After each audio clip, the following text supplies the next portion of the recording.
Allô, allô, allô. Nous revoici une fois de plus, très chers compatriotes, congolais et congolaises, sur notre chaîne YouTube West Yorkshire, UDPS West Yorkshire. Toye lisusu liboso na bino bandeko na biso. Merci beaucoup na baninga oyo balandaki ba numéro na biso précédent. Ba oyo ba s'abonner, ba oyo ba sali ba commentaire. En tout cas, to remercier bino. Donc vous continuez à soutenir biso na musala oyo toza ko sala musala patriotique toza ko sala pour te sensibiliser, te informer, pour te mobiliser peuple congolais pour la liberté ya mboka na biso Congo. Mboka na biso Congo ndenge boyebi toza na ba problème ebele. Problème wana ezali lié surtout na politique oyo eza na ba ramification nango na économie pe na social. Donc pour tout redresser social na économie, il faut tout attaquer politique, tout simba yango bien pour tout kende. Yango no moni le premier docteur en droit Yamboka na biso Etienne, le docteur Etienne Tshisekedi de Mulumba a créé un parti politique UDPS pour sensibiliser et informer. En fait, UDPS nous considérons comme étant une structure de combat, une structure ou un mouvement révolutionnaire. Pour tout autre, ça les alliés révolution.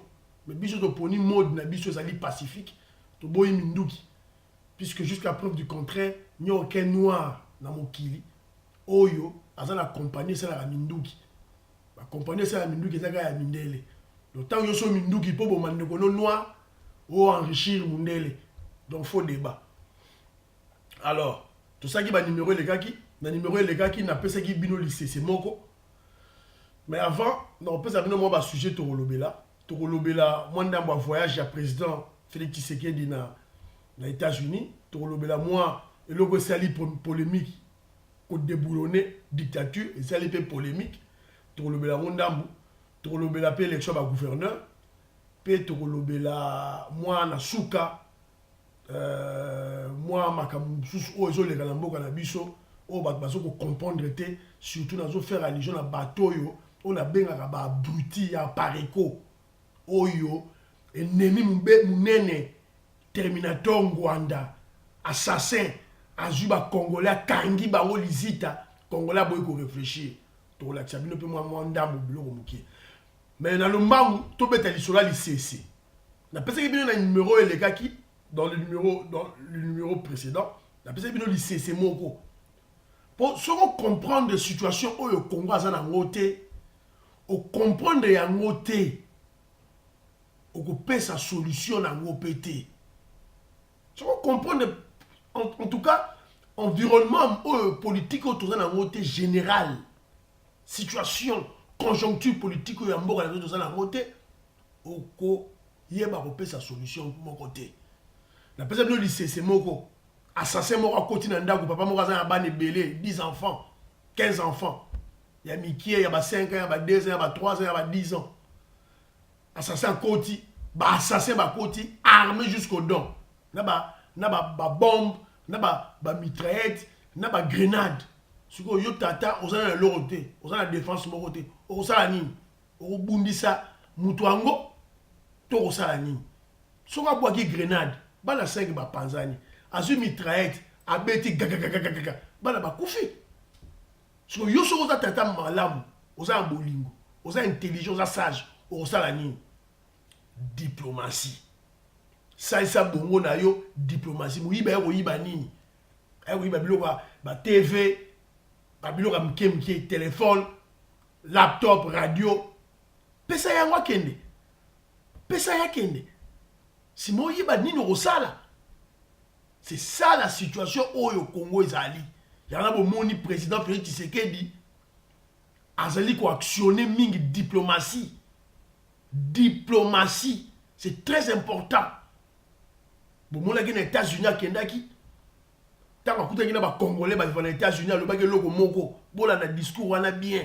Quand loko nga na discours de mobimba le ba ki o asaki na États-Unis président Félix Tshisekedi o ya motuya.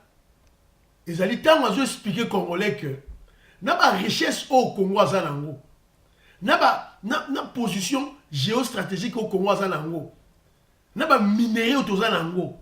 Il faut Congo et la camarade to ami ya ba pomba ya mokili. Oh, pomba mokili c'est États-Unis d'Amérique. Pomba la puissance planétaire États-Unis d'Amérique. Donc ceux qui sont des politiciens, au sein de la politique, ils veulent libérer Congo, ils veulent libérer le peuple congolais. Au comprendre dimension wanate, au yebi dimension wanate, donc tika politique. Tika na yo politique. Alors, voilà ça qui dit dans le cadre de l'ICC. Mais tout le monde lobby awa, na beta moi li solo mwandambo aya voyage à président Félix Tshisekedi accueilli na Lubumbashi, na Katanga, na Lubumbashi, na Lushi, bomoni bilili, bomoni image, plus de 3 millions de batubake yambaye. Batu na aéroport basali file indienne pour ba pesa ye mbote, ba serrer liboko na ye. Le président de la République, le chef de l'État, commandant suprême des forces armées congolaises, excusez-moi, et de la police nationale congolaise.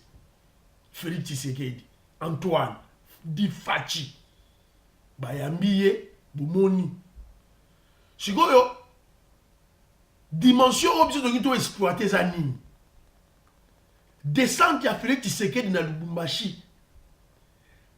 Analyse nini, leçon nini to retirer. Vérité des urnes. Vérité des urnes oyo Keita Ndiang, alias Fayoulou, le tribaliste. Moutouaza Moutema Mabe, Fayoulou. Azoko gang la vérité des urnes. Ko ya gagné ki ba élection. Bomoni gagné élection yewana. Bomoni ye nenga kiti na Katanga. Plus de 3 millions de Congolais bake yambaye. Ba benga rango légitimité populaire. Si vous avez la vérité des îles, quand vous avez la vérité au Sénico, Chole à Lobi Boye, aventurier Mosengo à Lobi Boye, aventurier Mbongo à Lobi Boye. Félix Siko a quitté sur le terrain. D'abord, cours constitutionnel. Et puis, c'est vérité des urnes, bon limité. États-Unis d'Amérique.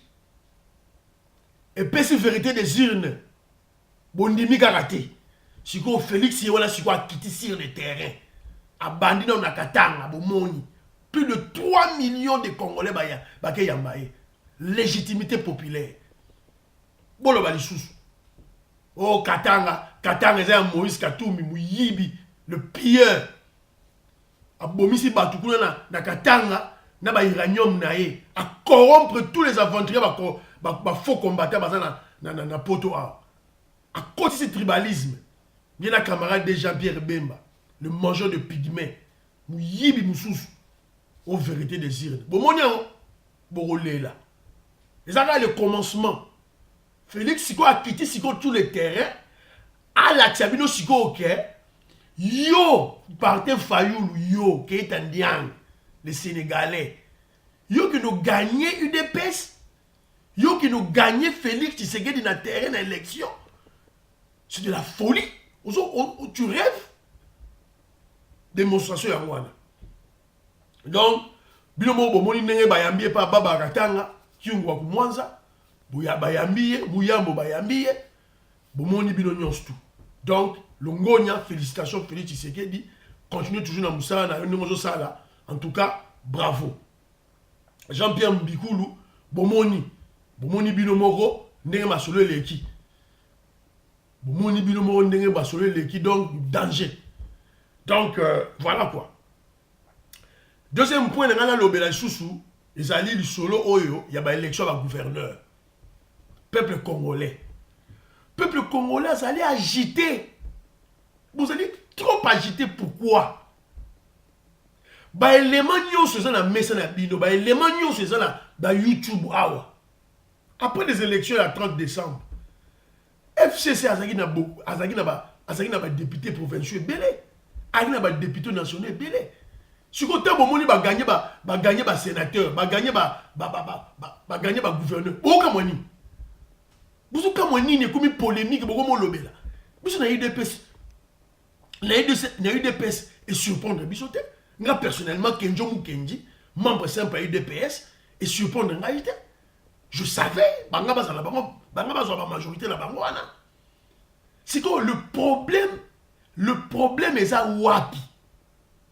Le problème est à que FCC wana bato bazala kacha FCC wana même l'honorable Kolela, il y a UDPS, Kolela, honorable Kolela, Peso Pembote, et ce qu'on a dit, et lui a dit Kassi, à son émission, Bosso la politique, à son expliquer quelle intelligence, à son pâté batou. L'émission Bosso la politique, il y a Israël Moutombo Sango. Donc, Bosso comprendre que, Bisso na UDPS, to Kamou na Bisso Angote. Le problème, c'est que ils ont un niveau ni. Ils ont un niveau Oyo. Ba membre oya FCC oyo ba poni ba ba congolais ba ko pona entre guillemets ezala ba sali cop ezala ba sali soki nini mais baza siko ba député provinciaux nationaux mais ba keina kingakati ba kei ko pesa le Rwandais, le génocidaire, le voleur Joseph Kabila pouvoir. Sur le plan politique, signer acte d'agrément, signer acte d'agrément, signer acte de fidélité à Kabila. C'est ça le grand problème. C'est ça le grand problème. Problème est ça. Et si c'est qu'au Congolais, n'a pas médias, n'a pas journalistes, autres na bango, to beta certains loko wana. Parce que, imaginez un peu, 300 députés wana. Boygo kena kinga kati. Na uzunga la likambo wana. Mais les héros Kabila étaient finis politiquement. Kabila est fort politiquement, puisque il y a des Congolais. Je dis des Congolais. Des Congolais de souche. Des Bantous. Qui n'est pas un Rwandais. Pesa sous force. Il pouvait bien. Ce qui est Félix Tshisekedi, nini, allégeance na bango, adhésion na bango. Mais ils pouvaient bien chercher autour d'eux. Parmi bango. Batia. Le quoi est Guillaume Manjolo. Guillaume Manjolo. Mende. Makila. Boussa. Jean Lucien Boussa. Des Congolais. Congolais. Mais Keina Kingakati va nous signer. Et ça partout il faut tout bête la bango CT. Tout bête la bango CT. Heureusement honorable Franck Dion Ouad Magna prison. Au cours il y a point de presse n'a expliqué qui biso malamu pour y azali un de bateau yo basalara constitution autour za lango. Donc azana ayebi esprit à constitution. Ayebi la lettre et l'esprit de la constitution. Franck Dion a expliqué qui a lobby que ceux qui ezalaki basalara, puisqu'il y a deux cas entre le FCC et Nakash. Donc il y a une cohabitation soit coalition. Bango tout baboyaki cohabitation. C'est pris na coalition. Le quoi tout ça la coalition. Cette coalition là va servir le président Félix Tshisekedi. Soyons positifs. Tout que les bosso. Bosso banga nini. Bo banga le route. Bo banga le route. Référez-vous de l'expérience sud-africaine. Après les élections, il y a 1994, Oechaki Mandela, président de la République, Mandela a travaillé avec Frédéric de Klerk, Oyazalaki, chef, il y a parti, Oyabalosa la partie, et Oyabalosa noir en Afrique du Sud. Ils ont travaillé ensemble, ils étaient dans un même gouvernement. Mais dans l'élection, il y a la mandature suivante, babandi ko s'éclipser, malin, beti basila, basa isouté. Référons-nous de l'expérience sud-africaine, bandi konangai. Toza mayele, tosal sa bongo, bolanda ba idiot, te ba brutu, ba pareko, nangwana na bango te qui parle bêtement, sans réfléchir. S'il vous plaît. Alors, sikoyo to moni sikoyo que non ba sali siko FCC wana en fait le quoi to la coalition na bango beaucoup remarquer que cette coalition servira de la majorité présidentielle. Cette coalition va travailler avec le chef de l'État. Et surtout que, dans tout ça, élément liboso, eux vont soutenir Bisso, et c'est la constitution. Il y a Mboka na Bisso. Puisque Kabila, Joseph Kabila, vous vous rappelez, a une intention à l'Ouah qui présidenté. Kabila voulait rester le chef de l'État à vie, un dictateur à vie, un tyran. Va changer qui va loi, va changer qui va biloko. Dans la constitution, si vous avez sauté par les Américains, il n'a pas eu le temps de modifier la constitution. Ils sont normal. Si vous avez bénéficié de la c'est Félix Tshisekedi. À ça, il a le pouvoir de démettre le gouverneur de l'Union. Il a le pouvoir de démettre. Donc, toi, la constitution, où est-ce côté de la biso? Le président Félix Tshisekedi, ma force. Deuxième élément, c'est le peuple, la rue. Il faut vous rappeler une chose. On ne libère jamais un peuple. Un peuple se libère seul. Bah libérer un peuple était. Peuple et mora se libérer. Bah leader, bah créer banzela, bah créer bah structure, peuple a se libérer. Tu vois qui Félix Nicolas Moka. Si quoi ça peuple ne moutou pour ça la partition na yo. Bah Kosibino, boke voter bah Negonabino, bah députés provinciaux, bah députés nationaux, bon t'as le résultat tout ça là. Alors, pour faire la mise, boye bah so bah betimbela, bon la politique, information, quand il y a un problème, bon télémi, bon bimi nanzela. C'est n'est qu'à tout ça la poto, tout sur mboka, mboka liboso, tout bloqué bah ennemi oyo bazo ya rondo bah le bloqué zanga tina. Et puis, élément, il faut que selon la constitution, selon le système semi-présidentiel, l'impulsion vient du chef de l'État. Impulsion, c'est où tu as l'icolo. Chef, il y a une impulsion. Il y a une nzela.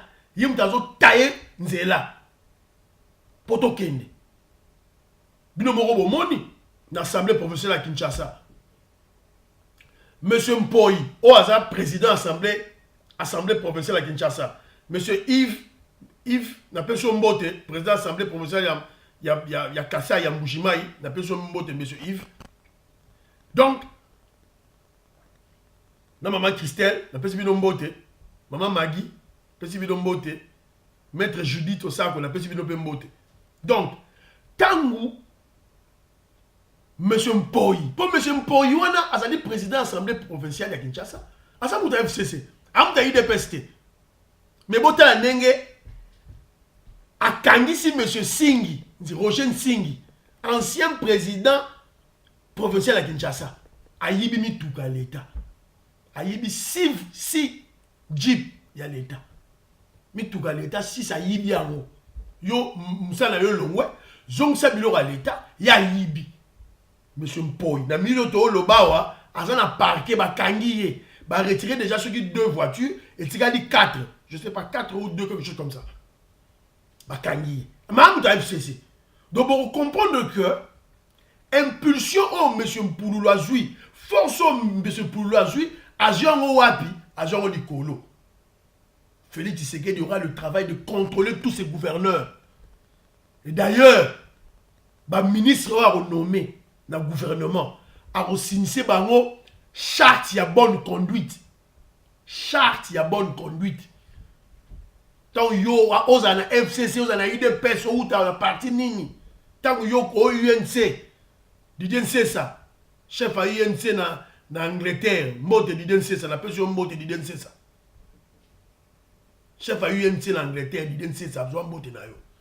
Donc tant bino siko boye na biloko na biloko yiba corruption ngo yiba biloko à l'état mbongo babi tonga nzela boye toma luwaka ye wana toma luwaka mbongo bapesa kiye akeso mandako ye wana hypothèque bandako azobimisa mbongo azosouffrir boye pour zong sa mbongo oyo mbongo pour ba contrôler bango.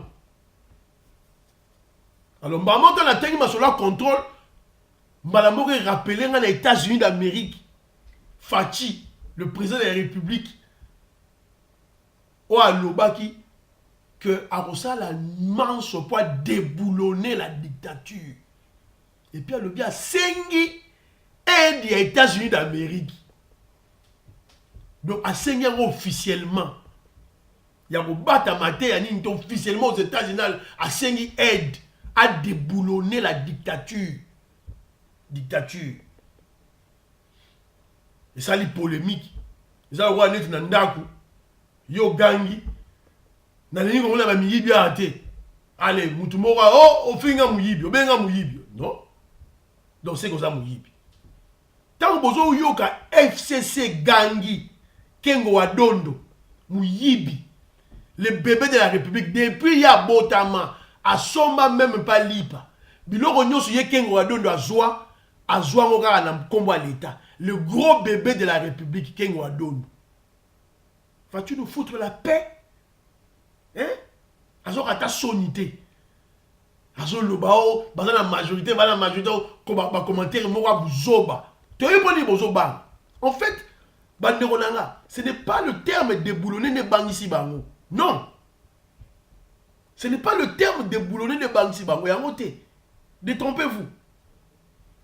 Et Zali n'étant Félix Tshisekedi a koutani na présidente ya Fonds monétaire international, Madame Justine Lagarde.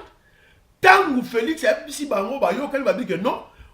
Tolingi bozonga na Congo, FMI, Fonds monétaire international na Banque mondiale bozonga na Congo, ba institution à Bretton Woods, bozonga na Congo pour tout travailler na bino.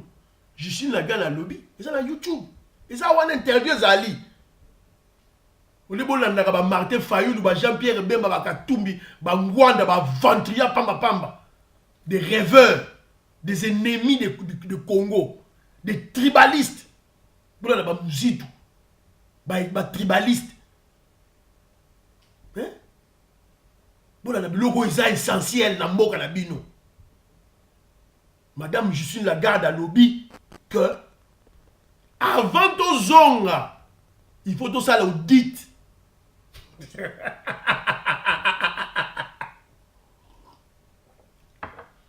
Il faut tout ça l'audit. Tant que les gens m'ont dit zolo ba ndengwana FMI zolo ba bossa ba audit. Boye ba teke de bazar déjà na ba élément tout. Bazar na déjà na mesa. Ba bando ko zelaka un président qui viendra leur demander. C'est tout. Abapé sa corps. Do mikolo zo ya bo yoka makambu, Fonds monétaire national la roloba. Yango ne bangisi bango. Ba mine oyo Katumbi. Ba mine oyo Katumbi. Bamine oyo Katumbi, Muzito, tant azaka premier ministre, nani Batata Ponyo, Yuma, bamine ona Kabila, na Jeannette Kabila, bamine o bateka, bazui bamine a Jekamine, bateka on a société moko fictive, et sombi on a primo ka mukie, prima ngondo, nous avons une société fictive, kaka la même année on a na juif na bango wana Dan Gentler ba rozwa mine wana ba ke na London Stock Exchange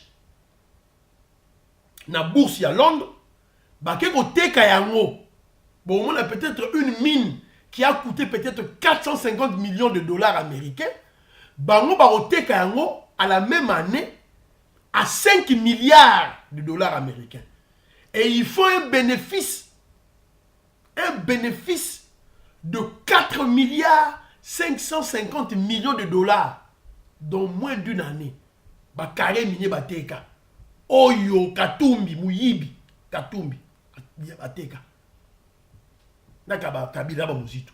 Donc tant bazo beta masoya ko déboulonner wana. Ne pensez pas qu'à FCC gangi ezo lela. Tina lamuka. Na lamuka ba gangi bazo lela. Ba Jean-Pierre be bazo lela. Bazo olela sika bazawana pour FMI tanga ko yana dossier na ye ba ko lala déboulonner Félix a déboulonner États-Unis a aidé ba déboulonner bango Alors, le chapitre États-Unis, le chapitre États-Unis, on a expliqué bino philosophie, oh ya, ton la bien philosophie de combat à UDPS. Ton mener lutte non armée. La lutte non armée, il faut être intelligent, sage, malin et patient. Biloko 4 wana. Ndeko mabiso la victoire. Peuple congolais, to komi pembeni. Soyez patient. Suivons notre guide, notre leader, Félix Tshisekedi. To landaye. Ne vous agitez pas. Même na katia parti UDPS. Fils Moukoko. Tika ba agitation a pamba pamba. Tika ba agitation a pamba pamba. Ba leader na biso ba Jean-Marc Kaboun, ba Félix, ba Yebi, ba Augustin Kaboya, ba Yebi, ba Zosala, ba Yebi. Et ils travaillent pour l'intérêt du parti et du peuple congolais. Donc, il faut mailler les âmes. Or, l'intelligence n'a qu'à intelligence, l'intelligence qui est définie comme étant une capacité d'adaptation à la situation moko. N'a qu'à intelligence pour s'adapter à la situation moko. Il faut une observation moko, il y a ma casse. Si on a un sens d'observation, je n'ai pas intelligent. Si on a la capacité d'observation, tu as une non pas ça moi tableau on aurait Terminator l'assassin. Il n'est pas intelligent. Je ne sais pas pourquoi les Congolais le suivent. Il n'est pas intelligent, il n'a pas une capacité d'observation. N'a pas ça exemple moko. À l'est, et Félix Tshisekedi est plus intelligent que lui. Félix Tshisekedi, Antoine, le président de la République, est plus intelligent que lui. N'a pas ça exemple moko. Est, est-ce qu'il y a génocide de Zosalem? Est-ce qu'il y a des Congolais? 10 millions de morts, 8 millions de morts, 3 millions de morts. Des Congolais. Des ordres des Awana. Na bande où ils allaient entre la frontière na Ouganda na Rwanda. Des ordres des Awana makasi. Or, des ordres de Rwanda, ils allaient causer pour la minerai na biso. Ils allaient pour la minerai na biso. Alors, il y a une société. Babylon réserve belé kuna. Donc, je suis un exemple moko. Il y a Félix Tshisekedi. Société moko ezawana, il y a mine, il y a Kibali. Une grande société. Est-ce qu'il y a des ordres de zawana? Il y a une mindele moko boye, américain moko boye, oh bazo bengaye Barrick Gold, na Anglo Ashanti, donc ils ont américain na anglais. Ba créer société moko ya or na est wana mini ya Kibali okokuta ba engin ya ba 20 millions de dollars ya ba 30 millions de dollars ya ba 50 millions de dollars ba engin ba kiti sango wana et ça la musala mine moko ya ezoko sala or l'or pur ezo senga musala belete Chimuli kaka, sokoli yango baba pa orebimi. Siko basali société wana. Siko place wana environnement nango ezali guerre. Eza désordre. Siko yo soko za congolais, oza mayeli. Ozo comprendre que ce désordre qui est de ce côté-là, instigateur nango, le planificateur nango, c'est le milliardaire là. Donc Bangwanda, Jean-Pierre Bemba, Katumbi, Fayulu, na mayele wana te. Si tu n'aurais Ngwanda, oza mayele wana te. Pour gagner à tout bout de chemin, occupation rwandaise au Congo, occupation rwandaise au Congo. Oza mayele wana te retrouver que il y a des gens là, pourquoi pas prendre langue avec ces gens là? Parce que c'est la moindre des choses à comprendre. La moindre des choses à comprendre. Le que zone où on est zone à désordre. Génocide, Congolais, tuerait Zawana. Mais il y a un milliardaire, il y a des milliardaires qui ont investi en termes de milliards au place Wana. Ils ont créé une société. Et puis, mine Wana est belé, côté Wana. Il y a coltan, il y a or. Alors, Mayele Moreko il a bien dans tout. Mayele, moi Mayele a moukié, honoré Ngwanda. Terminator. Soi-disant intellectuel, philosophe, Moutamayele. Nasi na expliquer bino ba honorer ngwana na bino wana batanga na bango te. Batanga te. Atanga na été. On les a vus, il était à la campus. Campus wana zalaki na campus de Kinshasa, Louvagnon, Mazagi na Lubumbashi. Il ne faisait que le travail de la sécurité pour son oncle Mobutu. Ba lotanga te. Oh lelo ngwanda za lelo, oh asa muta sécurité, oh atanga boy licencié boy. Azwa yango te ba bilo wana nyoso azwa pas aki mungwandi. C'est comme Zoé Kabila lelo na Jeannette. Ils sont ceux qui sont aujourd'hui, c'est à cause de leur frère. Kabila, Joseph. C'est la même chose avec Ngwanda. Ngwanda est ce qu'il est aujourd'hui puisque c'était Ngwandi, le neveu à Mobutu. Il n'est pas intelligent. Pour exemple, le gars n'a pas si wana. Félix est aux États-Unis. Tant que Félix est aux États-Unis, la moindre de choses. Tu vas causer avec. Tu vas causer avec. Qu'est-ce qu'on a à foutre avec Museveni ou l'Ouganda ou avec Kagame? On n'a rien à foutre avec ces gens-là. Pour ma mine wana d'or, tant que on a or wana mine wana et que na Ouganda te que na Rwanda te, ils ont que les États-Unis hein, toi Angleterre. Ba coltan wana bazwaka na est, ba coltan. Ba société ça là ba téléphone, ba laptop, ba tablette. Oh ils ont tina ba engin na espace. Ba arme. Hein? Ba missile. Coltan musa na ngo yangwana. Et le rogno c'est allé lié na technologie ya lelo.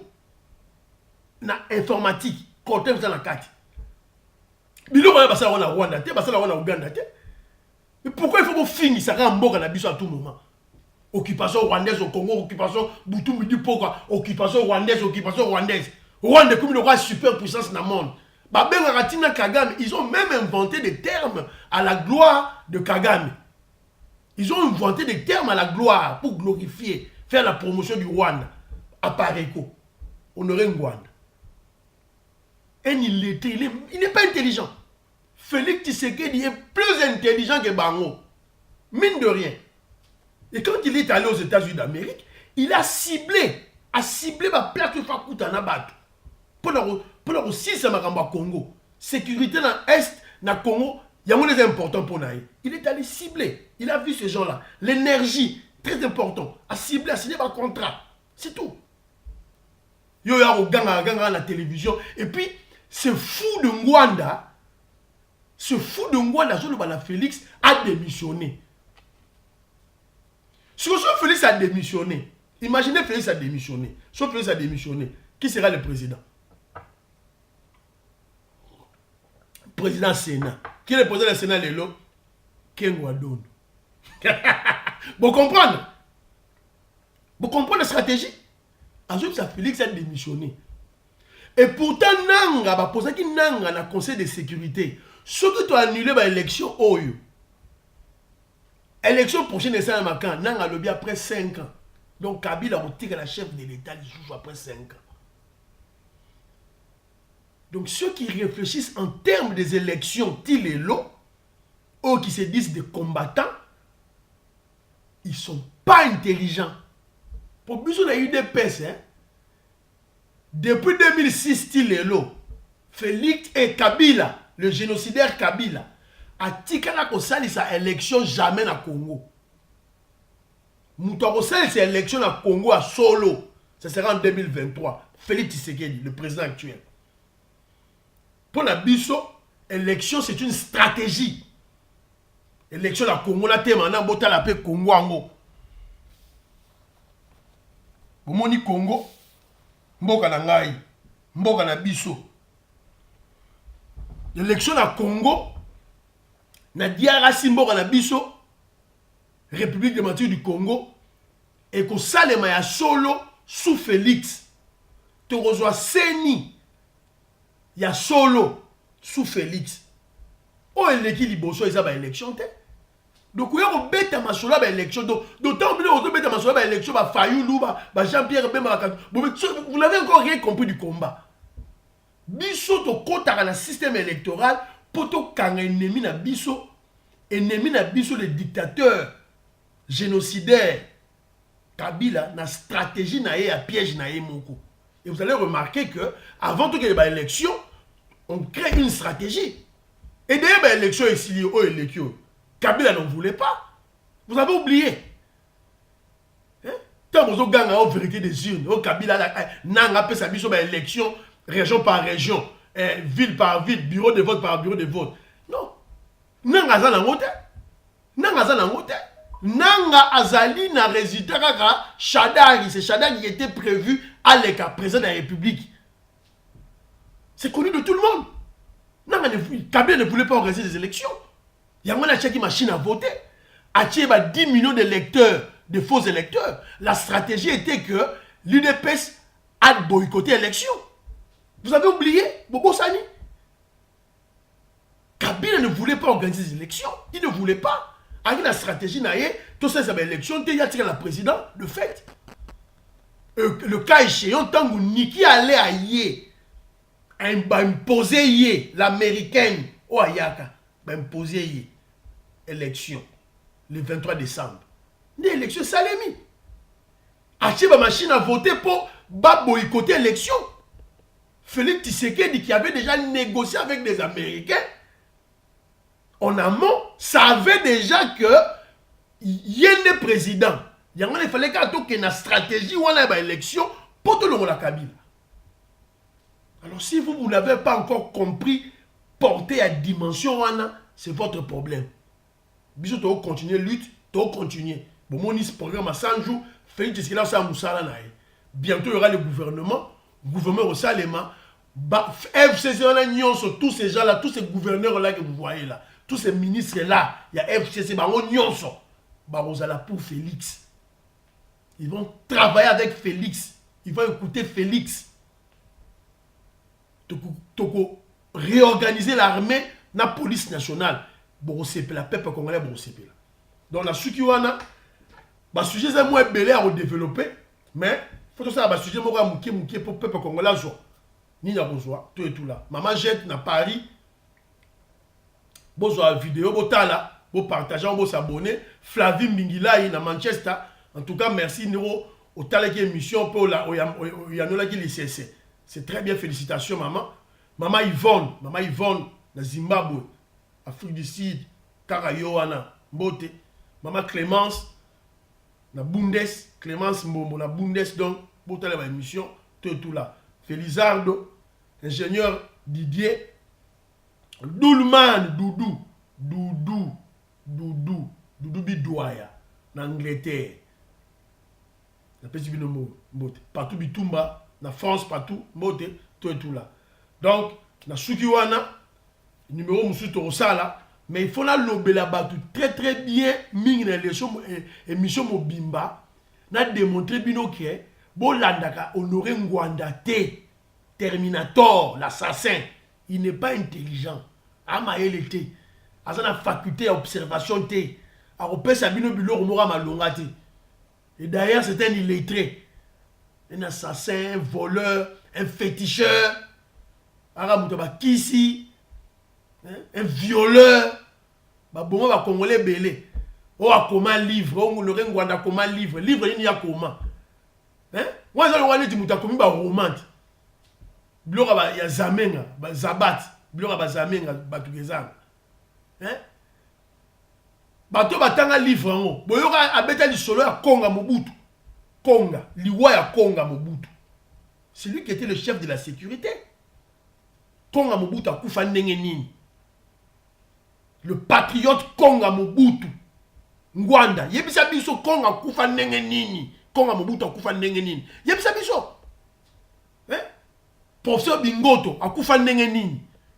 Professeur Pinga Kasenda akufa ndenge nini?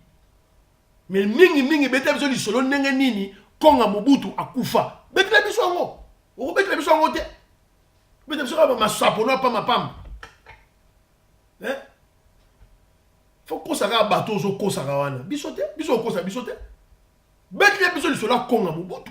À quoi faire n'engani? Raconte-nous l'histoire. Écris un livre sur ça. Écris un livre sur Konga Mobutu. Il est mort comment? Professeur Bingoto. Le professeur Bingoto. Boma, un grand professeur d'université. Yo. Honoré Ngwanda. Si vous avez sa biso, occupation. Mais les Rwandais dont tu fais allusion, mais bien de beaucoup de ça, les Belges, oui, il n'y avait pas que des Rwandais qui sont entrés au Congo pour travailler au Congo. Il y avait les Brazzavillois, les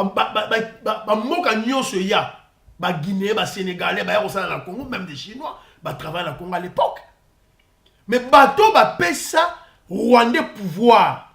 Mais c'est vous, le régime de Mobutu. En juin 1969, Mobutu qui nomme Bisengimana Wema directeur de son cabinet, c'était un Rwandais. En 1986, toi, Honoré Ngwanda, tu as été chargé à Oluka Mutu, toi comme président na Ouganda, tu es allé chercher Museveni, Kaguta Museveni, qui est un Rwandais tout. C'est toi qui es allé chercher Museveni au même Mobutu. Donc, vous avez donné le pouvoir aux Rwandais, une parcelle de pouvoir aux Rwandais au Congo, au Zaïre, et vous avez donné le pouvoir aux Rwandais en Afrique centrale. Pourquoi pas chercher Mungala ou bien Mungwandi placé président en Ouganda? Pourquoi vous allez chercher seulement un tout Rwandais? Yongwanda yo. Il faut laisser-nous tranquilles. Hein? On a trop souffert avec vous. Nos parents ont trop souffert avec vous. Laissez-nous tranquilles avec vous toutes là. Laissez Félix Tshisekedi tranquille. C'est le président du peuple congolais, le peuple congolais, et nous verrons la victoire. Tourons la victoire. Embrouillez-vous avec vos Jean-Pierre Bemba, vos cousins Bemba, vos Katumbi, vos Fayoulou les tribalistes. Les tribalistes haineux. Nous savons que vous n'aimez pas Félix Tshisekedi parce que c'était Moulouba. Nous le savons. Nous savons que vous ne l'aimez pas parce que c'était Moulouba. Mais le peuple congolais n'est pas tribaliste. Le peuple congolais s'en fout éperdument. Programme à 100 jours, Yangwana. Programme il y a 100 jours, Yangwana. Des avenues en béton. Mine de Pelina qui pouite dans Mbujimaï. Yo so salango, Mobutu asa salango. Mi yibi. Bon, bah Congolais, to suki awa. Prochainement, quand tu écoutes là, to solo la lisusu. Na ba actualité en boka na biso. Jusque là, portez-vous bien. Bon, continuez toujours combat. Bon, continuez toujours pour s'abonner na ba émission na biso. Ya biso et bon s'abonner na chaîne Oyo. Il y a UDPS West Yorkshire. Les animaux Labino, excusez-moi, Kenjo Mukendi, membre simple à UDPS. Maître Dona, aux États-Unis, merci, au revoir. Au Québec, on a fait aux États-Unis. Merci, Namama Songambeli, félicitations. Et puis, jusque-là, tu écoutes à la rare. Donc, ciao, à la prochaine.